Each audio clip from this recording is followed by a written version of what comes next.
welcome. Dr. Stephen Mulholland here in Toronto, Canada, and welcome to our podcast. For today, we're going to talk about aesthetic concerns as we head into the spring, the transition from winter. What do you need to concern yourself with? What do you need to be ready for? We're about to transition from winter into spring. What are some of the common skincare issues you're going to need to deal with and address as we make that transition? We're entering a time when the weather is warmer, when it's not as dry. We've exited a winter where we'll worry about moisturizing, about keeping the skin from getting desiccated, protecting it from excessive cold, and now we're exiting that season. So we're going to leave a season of make sure you're always moisturized, and maybe you're not as concerned about sunblocks, although we should have been, because you do get ultraviolet rays during the winter. We're definitely entering into the spring where there's more sunshine. So transition number one, you need to find moisturizers with a good sunblock, a good 15 to 30 sunblock that will protect you from harmful UVA, UVB light. Remember, UVC and infrared can still cause sun damage, hyperpigmentation, and discoloration. So you want to minimize direct exposure to the sun, wear sunglasses and a hat where possible, and definitely use UV protection. You're also going to want to undo some of the damage from the winter. You're going to have thicker skin, so you want to get into treatments that will remove some of the hyperkeratotic or thicker layers of your skin. You can do that in the medical spa environment, the dermatologic and plastic surgery environment with microdermabrasion, with things that are keratolytics, they're called. So home peels, office peels with chemicals, or microabrasives like microdermabrasion, or even microneedling, some way to augment the collagen production in your skin after a long winter. You're going to start to think about bioactive skincare through a doctor's office that will enhance the ability to make that collagen, to rejuvenate the skin, to tighten the skin. So probably time for a good dermatologic or plastic surgery consult for skincare that respects more time in the sun and trying to undo the damage in thinning of the skin and thickening of the outer layer of the skin, the epidermis, that we accumulated during the winter. So we're undoing a long slumber season in the winter. We want to expose that beautiful skin now to skincare treatments, moisturizing, and sun protective factors. We're exiting winter, we're entering spring.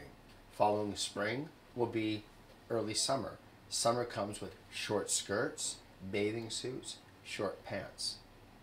Nothing can detract from that let's get ready for summer season than cellulite, that lumpy, bumpy cottage cheese skin. So what is cellulite? It's irregular texture of the skin.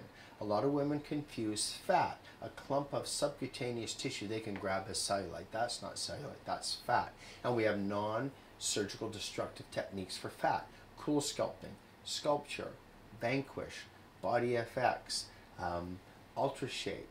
These are a Venus Freeze. These are all technologies that will reduce fat, but they don't necessarily smoothen the skin. So cellulite is lumpy, bumpy, irregular skin, nodules, and dimples.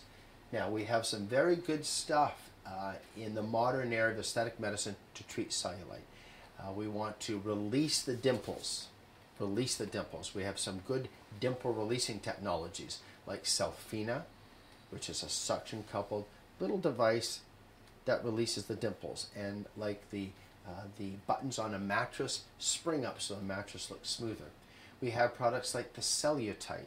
Cellulite has a V-dissector, or the Cellulaser, that will also release dimples. These are usually going to be found in a plastic surgeon's or dermatologist's office. They can be done under local anesthesia, and it makes your skin look less pitted.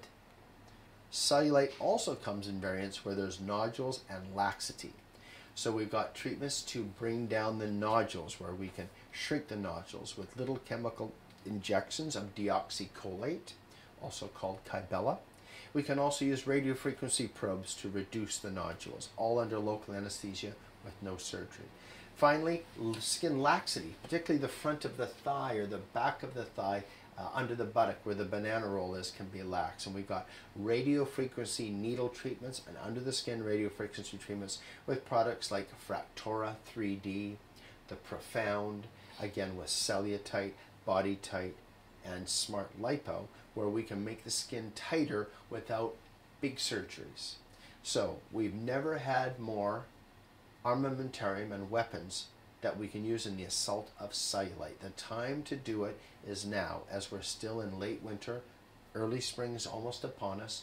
You want to give yourself a good 6 weeks after those treatments to get the nice, smooth, dimple reduced, nodule reduced, skin tight cellulite improvement. You want to start now. Give yourself 6 weeks before you unleash those smoother thighs, the smoother buttock on the rest of the population when you put on your bathing suit and your shorts. So start now. Have a view for a smoother skin tone. Look for those technologies we talked about. It's never been a better time to improve your cellulite than it is now. One of the common concerns that vexes patients is red, ruddy complected skin. And this can be made much worse in the cold days of winter. And it can be made worse as we head into warm spring days when the temperature and the humidity is higher. So what is rosacea? It's an inflammatory condition of the skin characterized by redness and flushing. In worsening rosacea conditions, acneiform eruptions or pimple eruptions, dilated pores, and enlargement or rhinophymatous increase in the bulbous look of the nose. So rosacea can start for many, many years as a simple butterfly rash pattern or red pattern across the nose, cheeks, chin, and between the eyebrows. And the skin is inflamed, it's red, it's often flaky, it's irritated, and it's sensitive. Cosmetic makeup, certain soaps and skin care can be very irritating to those patients with rosacea. Because it's an inflammatory process, if we don't treat the inflammation, we're not going to get control of the condition. Unfortunately, rosacea is much like diabetes for the skin or hypertension for the skin. We can't cure diabetes, but insulin can control it. We can't cure hypertension or high blood pressure, but blood pressure medication can control it. So we can't cure rosacea, but we can control it. Often dermatologists, medical dermatologists, family physicians will prescribe topical antibiotic for rosacea, like Metrogel. Metrogel might help a little bit. You might try an oral antibiotic. Eventually those medical treatments will fail, and you don't want to stay on an antibiotic or topical antibiotic ointment forever. And so the best treatment for rosacea that I have found over the last 20 years is light-based treatments called intense pulse light. Intense pulse light is a flash of light through an applicator that we use to treat your skin. We treat every millimeter of your facial skin, the red and non-red areas.